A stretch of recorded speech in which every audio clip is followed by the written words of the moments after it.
never been done before. We the people tell the government what to do.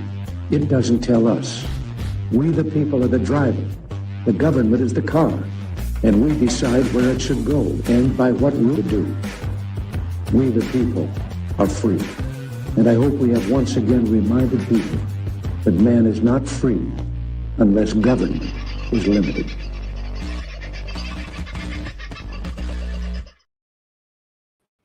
G'day, folks. How are you? I hope you're having a bloody decent time of it. And what is it? Thursday. So, getting ready for the cruise. God, I got to tell you, I thought I had things under control. I got to tell you, I have nothing under control, and things are changing on a daily basis. First thing I need to figure out, though, is if you can hear me okay. I have changed the position of the microphone, and if you see me looking around, it's because I've got things positioned a little differently tonight because I'm going to be doing a lot of reading. And rather than looking like that, I thought I'd look at what I'm reading and at least vaguely look like I'm looking at you. But the microphone is up here. So let me know whether or not you're hearing me all right in the chat. If it's too loud, I can turn it down. If it's too soft, I can turn it up a little bit. So there's a thumbs up from What the, which is good because that's much better than a toes up. He'd have a harder time doing that. Sounds good. Thank you, Aussie Sue. God love you all. Addie, what's all this?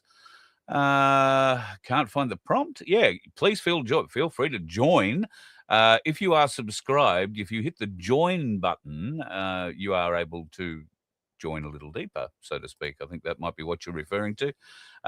Thank you, Addie. I did star a heap of comments and lost them. How stupid is that? I'm going to have to look on the other one here for a minute. As always, Aussie Sue, thank you so much. God, you're doing well. I hope that the island treats you well. It might be a bit wet out there at the moment. There's a bit of wet all across southeast Queensland. I see, was it Robert in the chat at Boona saying that there's been a bit of rain out there and more coming, and I'm sure that will be the case. Mostly sunshine. Oh, well, there you go. Pretty good out there on the island. Stu, AWOL. He's having a pretty good time down on the Murray. 38,000-foot Qantas and Virgin Planes are still spraying us. The bastards is all I can say there. Not at all surprised. Don't mention the self-service pay at Woolies and Cobram. They're asking for donations for farmers. Well, I know it might sound a bit strange, but in that part of the world, the farmers are doing it pretty tough, and the farmers' fight back is also what's happening in that part of the world. So if the local farmers are getting behind that, then I would, local servos are getting behind that, then I hope it is donations for the farmers' fight back. Now, that's saying 35,000 supporters. Now, there were 37,000 signatures, I think it was, on the petition. They need 50,000 as a minimum to get the minister to see this. So please go to farmersfightback.com/petition and sign it and get your name there along with at least 37,000 other people to help support our farmers, and particularly through the Western and Central and Wimmera districts of Victoria at the moment. Their land being pillaged by a Spanish company that is planning to come on and do whatever it bloody likes on their land when it pertains to the power schemes that they're trying to rape this country with. And rape it, yeah, it is. In fact, we're not really covering it tonight. I would commend you to go and check out Topher, though. He's put a video up about Malcolm Turnbull, the slimy piece of shit. And the Snowy Hydro system, which he drew up on the back of a paper napkin, you might remember, some years ago. Of course, now Malcolm no longer a prime minister, no longer in politics. And where is he? Well, he started up a renewables business based around Snowy Hydro 2.0. What a surprise. There is criminality in that man up to here, and it has to be sorted out. And tonight, folks, I may be able to give you some hope that that is coming our way. Who else left me a few messages here? We'll get on to what they're here in a minute. Stu is in a nice place in the Murray by the sounds of it, stacked up there on the river. Hope you're doing all right, mate, and stay safe. Hello, Gail. Been a while, got to say, but glad you're watching. Lovely to have you with us, and stay with the fight, girl. We're doing it hard, but we're doing it. That's about the best we can do, I think. Keep doing it. And my word in there, a lot to be doing. So let's do a little bit of an update on this bloke to begin with. Doctors are all saying, looking good for a bloke who's only got 3 toes on your left foot, got to say. The nurses are all very impressed with his harmonica skills, and everybody appears to be extremely impressed at the way he's dashing around the hospital on crutches, particularly making his way downstairs. Now, hang on, I've got to get this quote right. I did star the comment. Let me just... I'm getting downstairs to where all the yummy food is behind the paywall. I love that. I've been getting my protein requirement 3 times by 3. What he means by behind the paywall is he's been making his way down into the hospital food court. And I've got to say, one very surprising thing about the Sunshine Coast University Hospital, although I don't know why I find it surprising, is you will not be able to buy a drink that has sugar in it in there. You'll be able to buy all the other poisons, the aspartanes and the other bits and pieces, all the diet drinks, but and the zeros that have got God knows what poisons in them. But you will not be able to buy any of the, full-throated stuff. No sugar anywhere that I could find. Lots of lollies, but I'm not really a lolly person, so I didn't check whether they were the sugar-free variety. However, Greg, what that will gladly attest to the fact that they will sell you plates of bacon. And I guess he may have had an egg or 2 along the way. He had, I want to say it was I might have this wrong, a chicken cordon bleu today that blew him away. He'll correct me in the chat if that's the case. But he's doing very well. Whether or not we get him on the cruise yet is... I would say we are probably 70-30 for him getting to the cruise. There is certainly a bit of urgency to get him out of the hospital because, he's showing all the signs that he doesn't need to be there. But at the moment, there are certain things inserted in his body still that would necessarily mean he would be attached to the hospital unless they plan on giving us some very long hoses and some very good pumps. So unless, for whatever reason, they can't come out, and that's what I think the plan is for over the next 2 days maybe, with a bit of luck, we'll get Watler out of the hospital sometime on Saturday afternoon. He'll be on oral antibiotics rather than intravenous ones. And he will be in boot, wrapped up rather solidly, and needing to run a few errands very early on a Monday morning that is a public holiday in Queensland, folks. So if you are coming on the cruise and you're expecting to be able to pop into the shops and do a few things on the way to the boat, you might want to rethink that. It's a public holiday because of, it's Communist Day. Yep, it's Communist Day. May Day. So all the communists, namely the Labor Party and all their union mates, I guess, will be dancing around the maypole. Don't think so. Greg won't be doing too many dancings around the maypole. In fact, there'll be very little dancing on the cruise for him as well, unless we can figure out how to make the wheelchair boogie, or we can prop him up maybe on 3 crutches and shuffle him around a dance floor. It's going to get pretty ugly. All right, let's get into tonight, and let's kick it off with something that is absolutely atrocious news. This young lady, 5 years old, her name is Sharon. I won't even attempt to give you her cultural or tribal name out of respect, because I'll probably get it wrong, was found today around lunchtime. 5 years old, she's been missing for 5 days.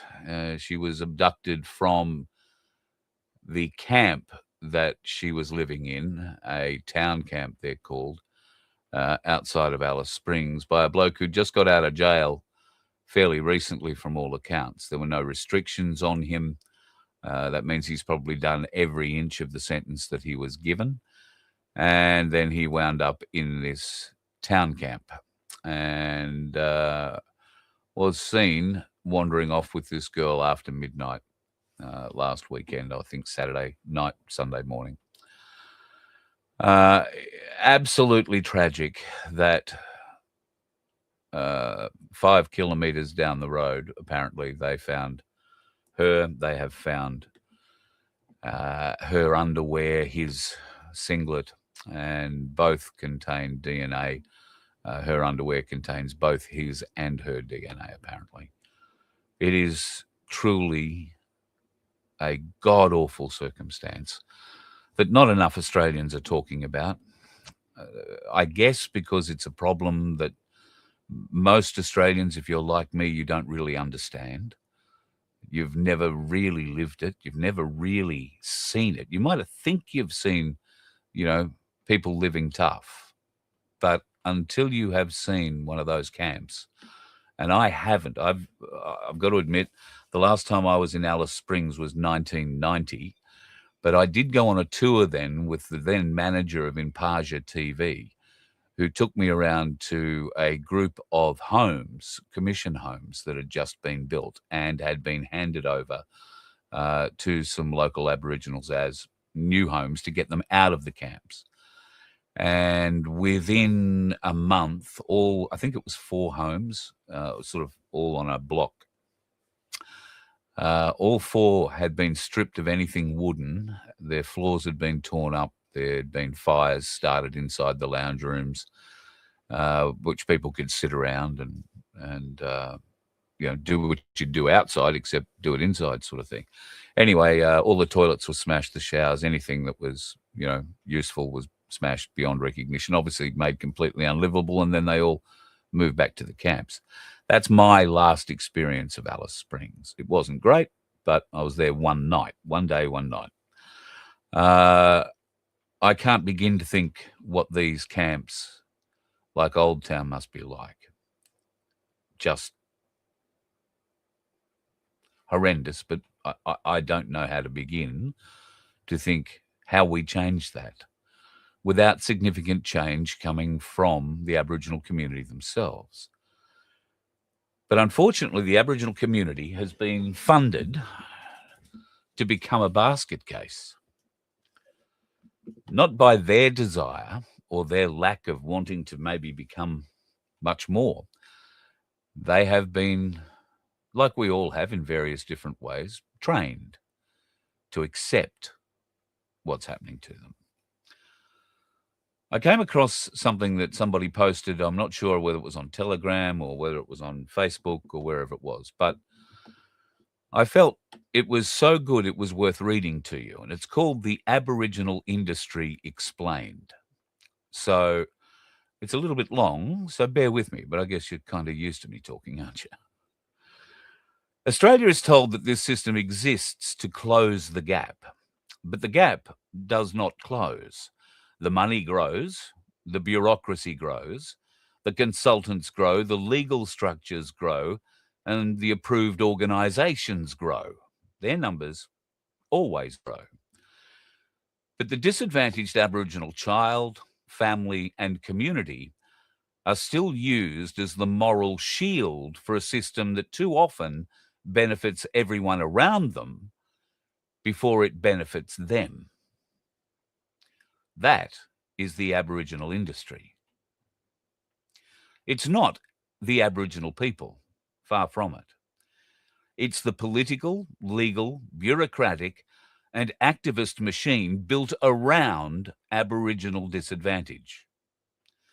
It uses disadvantage as justification, race as authority, and guilt as enforcement.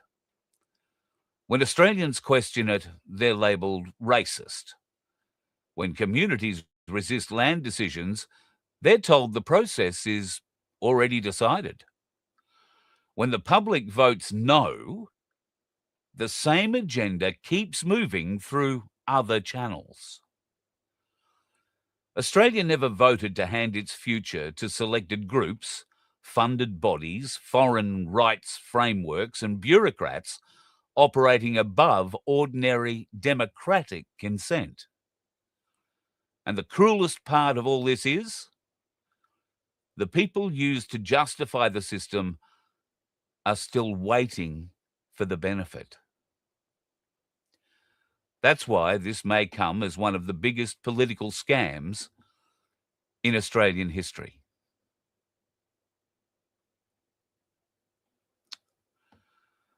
The gentleman that wrote that, and I haven't got the name, I'm sorry, but it wasn't me. But the gentleman or lady who wrote that has nailed the system 100%.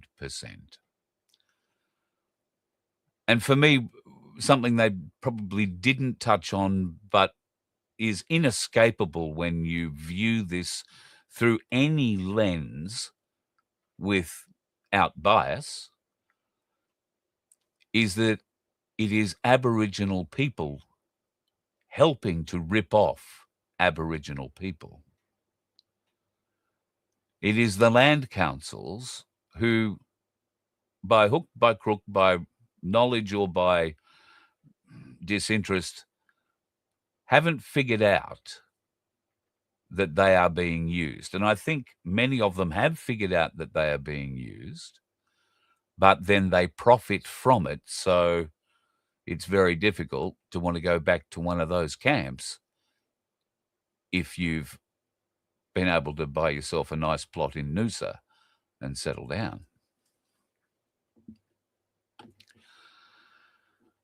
I'm not exactly sure how this gets fixed.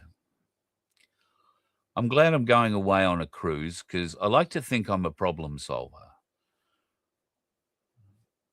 But I've thought about this whole Aboriginal thing for many, many years. I deeply respect and have some deeply respected friends that I grew up with. My only real experience with, I think these guys were Thursday Islanders, and a more beautiful family you couldn't hope to meet. But I've had bad experiences with the blackfellas of Australia too. And I've had plenty of bad experiences with, in fact, I'll go so far as to say I've had a lot more bad experiences with white fellas in Australia. So that division, that gap, that poverty, that depression, that desolation is, I feel, in some ways welded to country and people's desire to stay on it. A lot of the Northern Territory problems that we have in these camps are due to alcohol. There's plenty of studies that go into the whys and wherefores about why certain people and certain races shouldn't drink alcohol. And unfortunately, the Aboriginals fall into a race that shouldn't ever have been introduced to alcohol.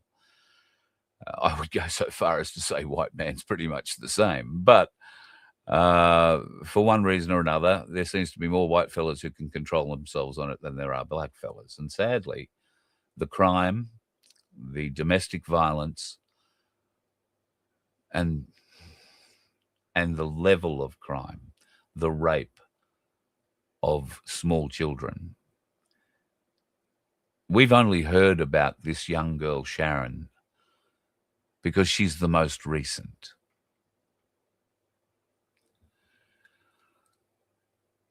These children don't always go missing. Sometimes they're left raped in the bed they were found in, they were woken up from, when some drunken uncle comes in.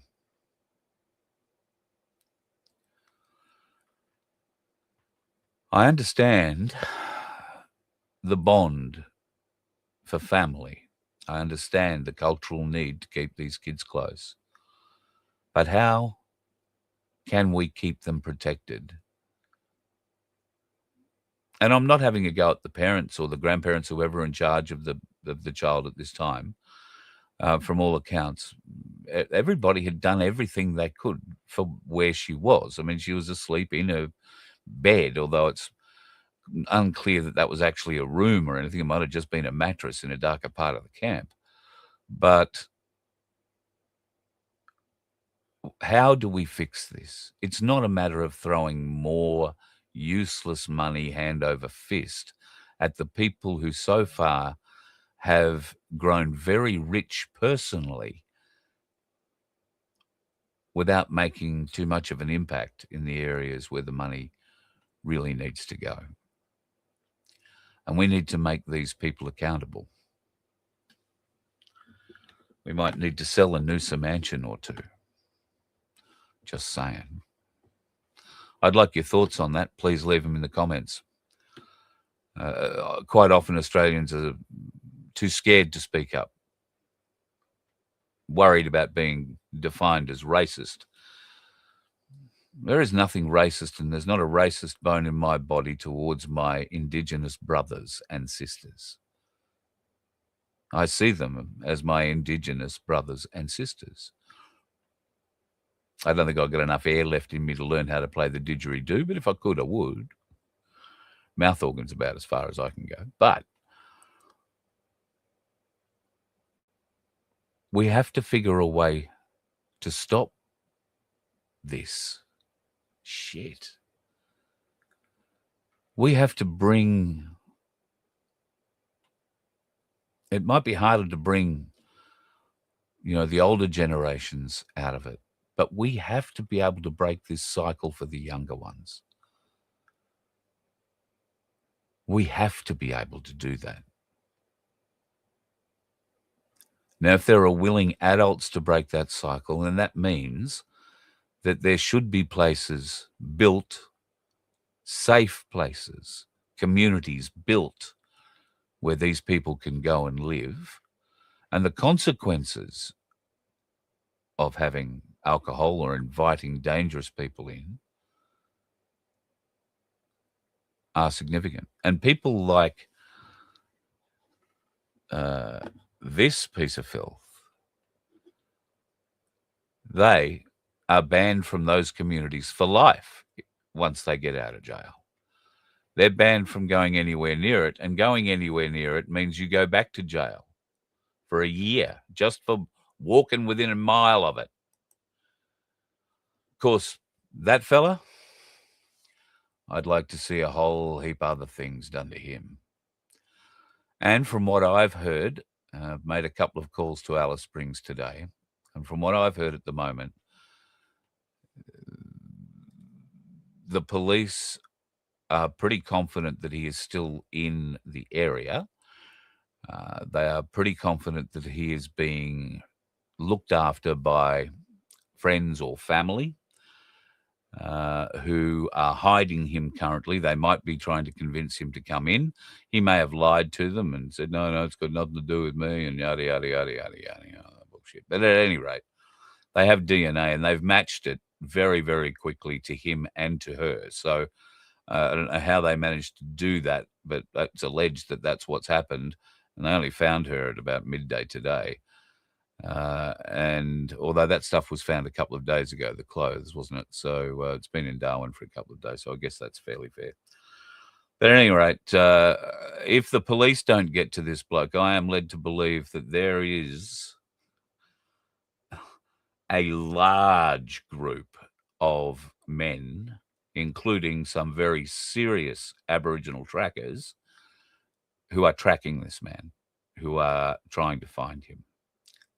And they are going through communities in and around Alice Springs and are spreading out further afield, just in case this bloke was able to cop a lift somewhere.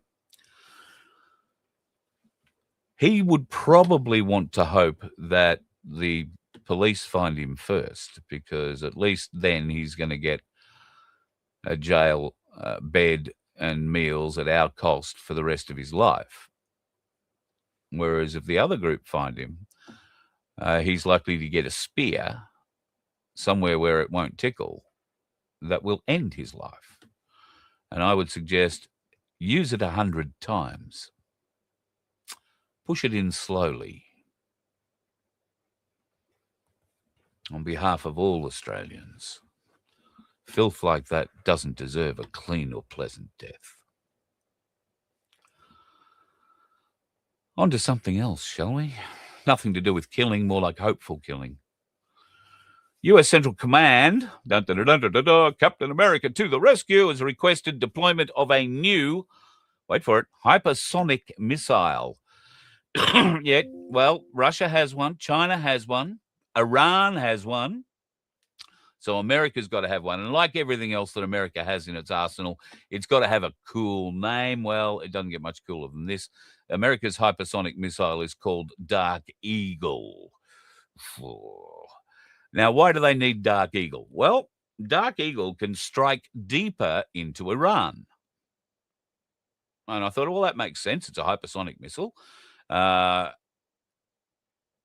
why do they need something that can strike deeper into Iran?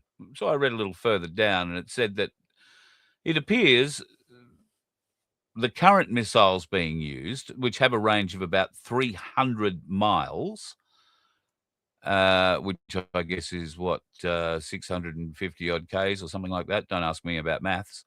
Are not good enough to reach the targets inland, deep inland, that Iran has taken some of their launches to.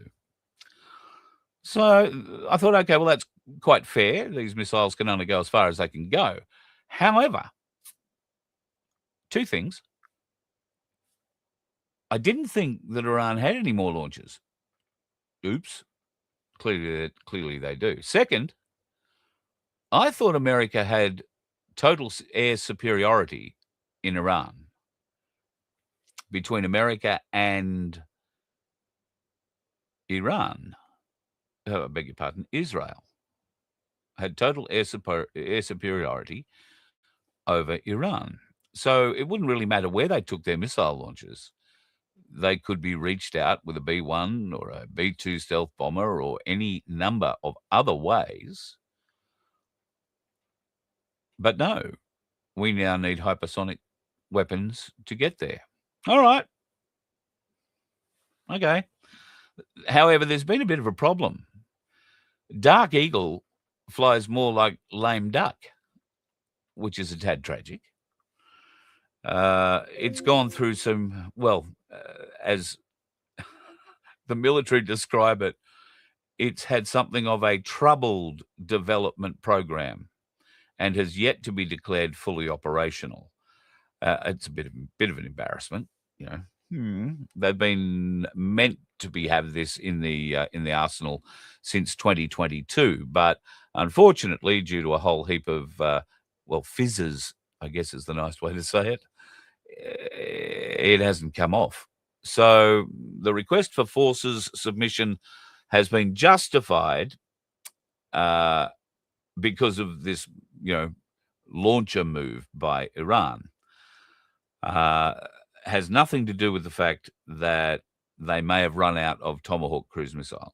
Oh, did I say that out loud? Anyway, Dark Eagle has no problems with range. It'll travel about 2,800 plus kilometers, and it'll glide toward its target at more than 5 times the speed of sound. You've heard it all before. In fact, we've seen some of it with Iran over Israel and Dubai and Qatar and a few other places, Kuwait, and goes on. So 5 times the speed of sound, very, very impressive. However, they haven't got it working right yet. It hasn't been made fully deployable, and at $15 million a shot, it's expensive. I don't think they'll have too many of them to shoot, because why would you be making $15 million missiles if they don't, in test, fly right? So I'm thinking that is going to be an interesting state of affairs, and we shall see what happens. Moving on. I like this. The picture that I had at the front of the show tonight on the thumbnail I thought was much better, but I asked it to do me a pig with a lot of oil pipes squirting into it and it swelling up, a bit like it did on the header for tonight's show, the thumbnail. And the reason I asked for that is because Donald Trump described Iran at the moment as being filled up like a stuffed pig. And the reason he is saying that Iran is being, sorry, I beg your pardon, let me quote him correctly. Iran is choking like a stuffed pig. So I meant to talk about this last night and got sidetracked. So why are they choking? Well, the problem that Iran has is while it does have oil, its oil just pours out of the ground under pressure without too much help from anything else. And they have thousands of wells scattered right across Iran that all link into major pipelines that funnel directly to the port islands where the oil is stored, processed for whatever, gases have to come off it and all that kind of thing. And then it's stored there before it's shipped out. There is no storage on the land of Iran. All their oil storage is on the islands, except for maybe some very minor oil storage facilities for maybe Tehran and airports and that sort of stuff. The rest of it is all offshore. And when all the storage tanks offshore are filled up, well, you would think they'd just turn the tap off, hold up production, cap the well for a minute. Unfortunately, it doesn't work that way. Those wells are pushing out so much and at such great pressures, capping them isn't an option. There is nowhere else for it to go but the island. And so, like a stuffed, choking pig, which I can't believe Trump turned at, but think of it like a big pimple being ready to squeeze. That's what's happening. There is a huge stockpile of oil that Iran desperately needs to get out of its storage systems and into the world market. And it's still holding the world to ransom at $2 million per boat. The boats it's picking and choosing, of course, to go through the straits and get filled up. And of course, the Americans are blockading everything that goes in or comes out, other than some Russian oligarch's boat that 142 meters, so it's not a boat, she's a bloody ship, and I think 7 decks large. It left Dubai the other day and drove straight out the Straits of Hormuz and pulled up at Muscat without being questioned by anybody. And, well, I guess it was a Russian oligarch after all. So interesting. But watch this space. Iran obviously being pressured to conform to the deal America is trying to make for a peace deal. America tells us that the real only non-negotiable thing is that Iran can never have a nuclear weapon. They can't go refining or improving their uranium. They can use it for nuclear power stations and nuclear medicine and all that sort of stuff. They cannot refine it to weapons grade. And that is a sticking point, even for the new leadership. And even still, nobody is actually sure who the new leadership even is. It is the weirdest thing. I'm just trying to see. I went and got a very cool. What did I do with that? I'll need to put that there. Moving it around a bit. Sorry, I've got a little cool picture to show you tonight. I had to set up. Working off the new refurbed laptop tonight. So been madly copying things for the last couple of days. Vince has been, a gem yesterday. I haven't seen him today. But, madly trying to get stuff across and make things work. So this thing's running a whole heap cooler. I'm hoping at your end it's working a little bit better too. But setting up the AI today to do the graphics, you notice it went and got a bit mad. So let's talk crypto. Now, this is in line with what's going on in Iran, but it's also points to one of my greater concerns about crypto. The United States has actually seized close to $500 million US dollars worth of Iran's cryptocurrency assets. Now, that's according to the Treasury Secretary, Scott Bessent. Now, he said the economic pressure on the regime was reaching crisis levels. They were able to grab about 350 million crypto assets, 350 million in crypto assets. And then on top of that, they got another 100 million that they'd recently got, a few weeks back. And so that's almost $500 million that they have put together, and they've frozen bank accounts everywhere. All right, this is big America taking on a country whose crypto assets are locked in the blockchain and apparently fully protected, like yours in the crypto world.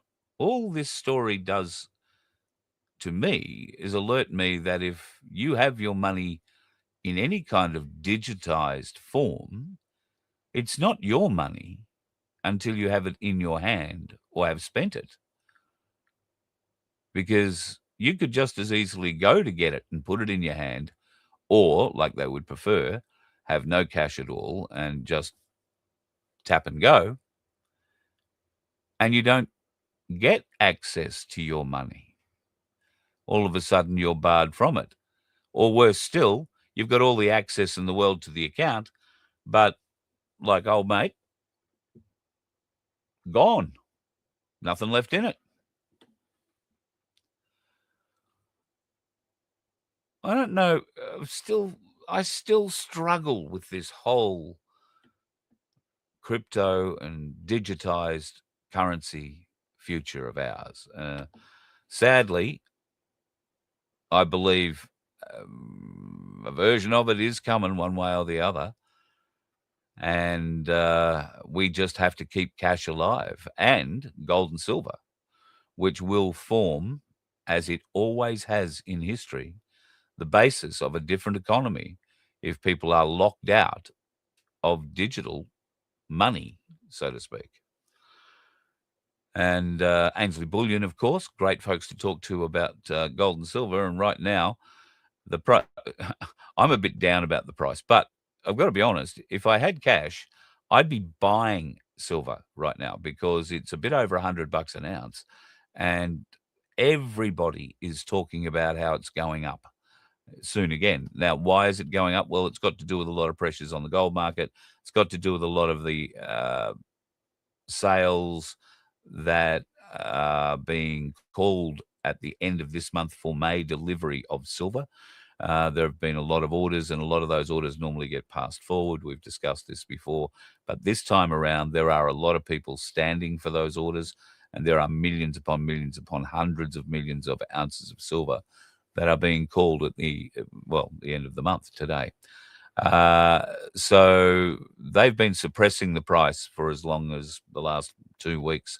And if you're sadly like me, you've got to go and sell a bit of silver before you go on a cruise. It's a bad time to be doing it, but it's a bloody good time to be buying it. So AinsleyBullion.com.au. And don't forget, mention my name, put it in the notes section when you're buying, and my name or Voice of Freedom, and you'll get a little discount on that as well. I would highly commend to you, if you don't feel like forking out for a coin or a bar or a whatever, then the Ainsley Saver account's pretty bloody good too. I've been able to put in occasionally I've had $50. I say, right, well, I won't use that this week on something stupid. I'll do something for myself. And I just put it into the Ainsley Saver account online. And I've got that at the moment shifted all the way to gold, but I can shift that all the way to silver or halfway and half and whatever. And right now I'm ahead of where I started, or I'm ahead of what I put in. So I'm chuffed about that. At least I'm having a bit of a win in one area. And I can say I'm having a bit of a win in two because I don't own a house or a second or first or second other property. And that's a bit of a benefit right about now because Jim Chalmers, our illustrious treasurer, who does not have a financial bone or professional credential in his body, has put out a huge hint about what's coming in the budget on the 12th. And that is for existing landlords who already own rentals are going to be protected by a phased introduction of a new negative gearing and capital gains tax change that will be introduced in the budget that he's not saying they're going to introduce in the budget. He's just dropping hints about it. So he's saying that in these new remarks, they're suggesting a form of grandfathering is going to be used, which means that I think it means at least that it exempts or protects existing investors like landlords from new laws that allow them to continue basically under the current system. That means that anybody who buys, and you'll be guaranteed though, will start this from like June the 1st, or July the 1st, I beg your pardon. Anybody who buys a house or has a second house or a third house or investment properties, they're going to get stung rather differently after that. And we'll have to wait until May 12 to find out just exactly how bad that's going to go for the rest of Australia. Now, Albo's in a little bit of shit. The Australian Jewish community has warned that the interim report into the Bondi Royal Commission has been completely undermined by a failure to address what? Islamic extremism. Shock, horror, gasp. So it's a 7-page report, and the Islamic State featured fairly recently by promoting the Bondi Beach terror attack. It wasn't a 7-page report. It was a 7-page propaganda article, and it described the gunmen as resplendent heroes. Now, this Royal Commission on Anti-Semitism and Social Cohesion has put this interim report out. No specific attribution to the Bondi Beach attack to Islamic extremism at all. None.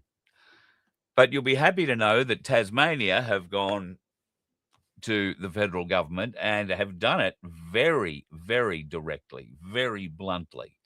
Have said, no, we're not changing the laws. This wasn't a gun law issue. We're not going to be taking the guns off our farmers and off our lawful shooters. We're not going to be stopping people applying for guns if that's what they would like to do. You can jam your whole legislation where the sun do not shine, not even if you stick a fucking solar panel on it. So, yip ya, Tasmania, well done. Queensland have also said pretty much the same. They're not adjusting their laws in any way. It's not easy to get a weapon in Queensland, but you can do it.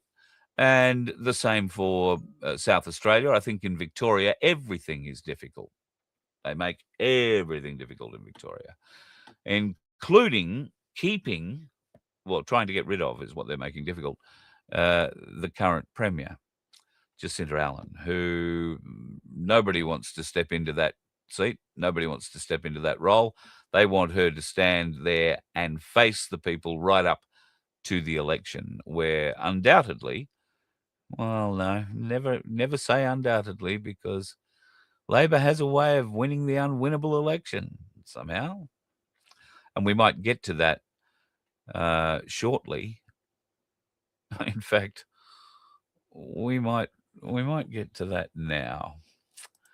Labor love money.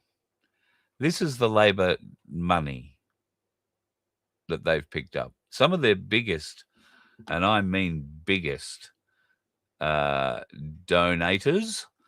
Well, let's start with the biggest. Pratt Holdings, who own Visy Industries. $7.6 million The Australian Hotels Association, $4.4 million. The Communications, Electrical and Plumbing Union, the CEPU, $2.9 million. The Pharmacy Guild of Australia, $2.3 million. These are donations to the Labor Party. Morris Blackburn, 1.7, nearly $1.8 million. They're lawyers, by the way. The unions are involved. The Electrical Trades Union, they've put in 1.6 million. The CFMEU, they've put in 1.5 million. The Macquarie Group, not sure if that includes the banks or just everything else, 1.3 million. The National Automotive Leasing and Salary Packaging Association, sounds like another union to me, $1.2 million. And at number 10, PricewaterhouseCoopers, $1.2 million. Interestingly, at number 12, with $1.15 million, is Ernst Young, another bunch of professional accountants. Woodside Energy was at number 11, in case you're interested. The estate of somebody donated $1 million. Clubs New South Wales, $900,000. The ANZ Banking Group, $950,000. Another union, the Health and Community Services Union, did $934,000. Tabcorp, $916,000. These are donations to the Labor Party. The Westpac Banking Corporation, $879,000. KPMG Australia, another top, professional accounting and liquidation firm. Well, follow the money, folks. Santos, Deloitte, God, they're all here. $758,000 from Deloitte. The Commonwealth Bank in for $746,000. And at number 28, the Australian Rail, Tram and Bus Industry Union. Bugger me. I mean, the list goes on and on and on. BlueScope Steel, West Farmers, Mineral Resources, a lot of miners, Big Capital Equity, Australian Capital Equity, the Fox Group Holdings. And why am I even bothering? Well, I'm bothering because everybody seems to be pissed off that Pauline got a plane. This is Pauline in her plane. It's not a great picture, I'll admit. A Cirrus G7, beautiful little plane, worth about $2 million, somewhere between $1.5 $2 million. Now, she was gifted the plane, if you like, donated by one of Gina Rinehart's companies.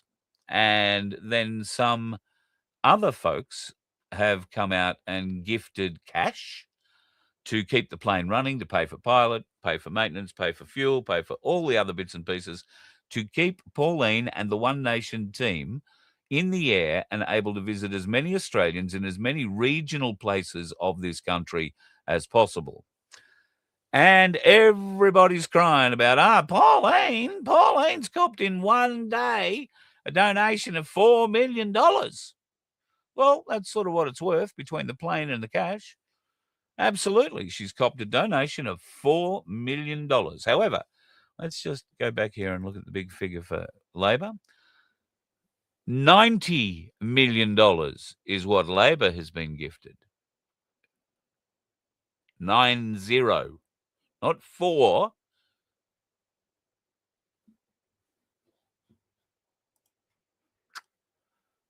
Bit of kettle and blackness being spoken about incorrectly, I would suggest.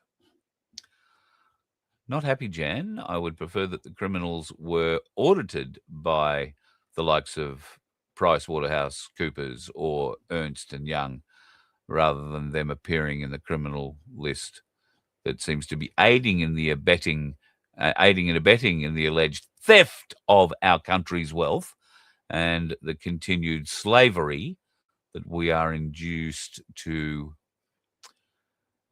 acquiesce to. A lot of things changing there, I've got to tell you, folks. We have had, we've had a pretty big win today. Now, you may or may not have heard about a pretty big win in a Queensland court. In Queensland, we have a court called QCAT, and in QCAT, they hear a lot of, well, a lot of things that would ordinarily have been heard maybe in a magistrate's court or in a higher court. But they get everything from real estate disputes through to much bigger things in QCAT. There is a young Queensland lawyer whose name is Jaden Beale, and he has all on his lonesome been doing a tremendous job bringing the largest human rights case in the world against the Queensland government, one that will finally show the government's experimented on the general public with drugs that were neither proven safe nor effective. Now, as we know, in Queensland, they imposed COVID vaccine mandates on the people for 4 months over 2021-22, and they significantly restricted civil liberties of anybody who was non-jabbed. Now, Beale has been tirelessly litigating this in QCAT, which is the Queensland Civil and Administrative Tribunal, and he's been doing this at his own expense for more than 3 years. Why? Well, he's trying to bring the Queensland government to justice because of their unconscionable, unethical, illegal, and all the other things, the implementation of those mandates. It really is a David versus Goliath battle, and it's been ongoing for years. Now, it's understood that the legal team from Queensland Health is under internal investigation for suspected corrupt conduct and or public interest disclosure. He's got a King's Counsel, this Jaden Beale, who's helping him, and they have been doing some great work. Queensland government solicitors had until a date last October to file papers in regard to a trial.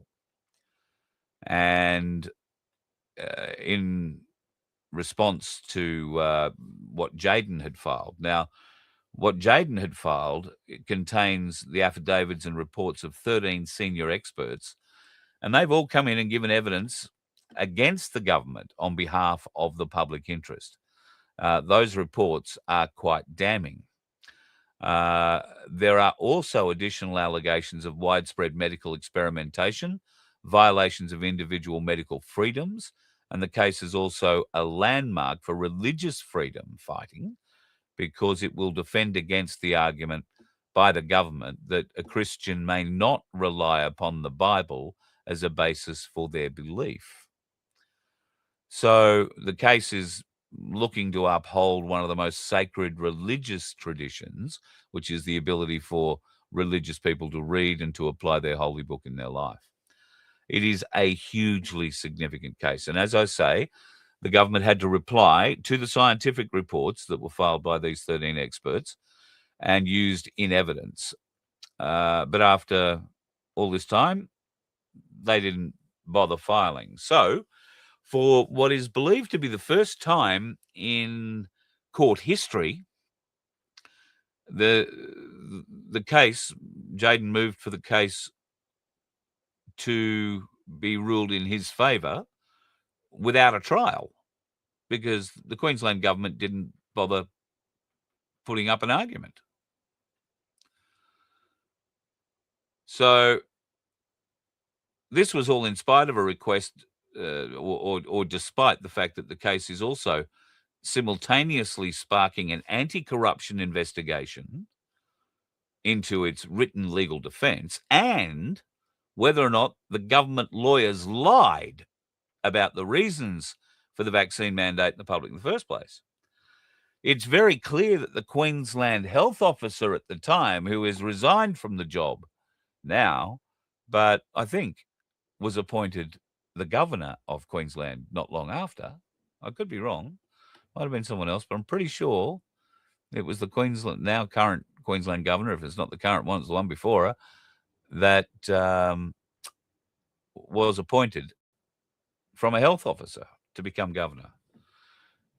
It's become clear that Queensland's chief health officer had no idea what they were legally signing off on. Anyway, I only found out about this today, and I'm going to try and get a hold of Jaden because it appears that the proceedings... Well, all right, let me read this word for word.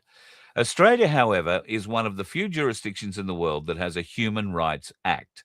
This means that there is a legislative right for applicants to go to trial on human rights violations. In this case, Jaden Beale says must proceed to trial due to Section 59 of the above Human Rights Act. He has received notices and directions by the court confirming the matter will be heard today.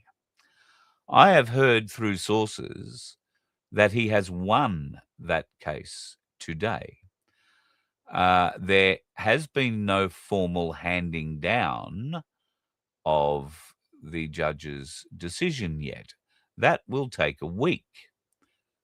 Now, while this could be something we really do want to celebrate, and I bloody oath I want to celebrate it, we should temper our celebration with nothing is final until the judge actually signs the paperwork. And I know plenty of people, including a wonderful man named Randolph, who has won in court on numerous occasions, only to find when the paperwork turns up that decisions have been made ex parte to him being there. And what the judge said in court doesn't matter. It's what paperwork he signed that counts. And you can lose everything with that. So we folks are going to wait, watch, wonder, and be amazed, I have no doubt, as to what will play out in the next little while with that. But keep an eye out for the news coming from QCAT about a human rights case to do with the COVID shit of 2021-22. And this case, being in a Queensland court, could have ramifications that go much, much, much further afield.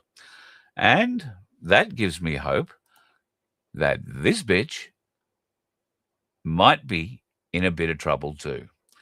For those of you who can't figure, you might think that she's, maybe one of those Baywatch babes out of the 70s or 80s. That isn't the case. That is Anastasia Plucker, Czech Plucker, the former Queensland Premier, that one.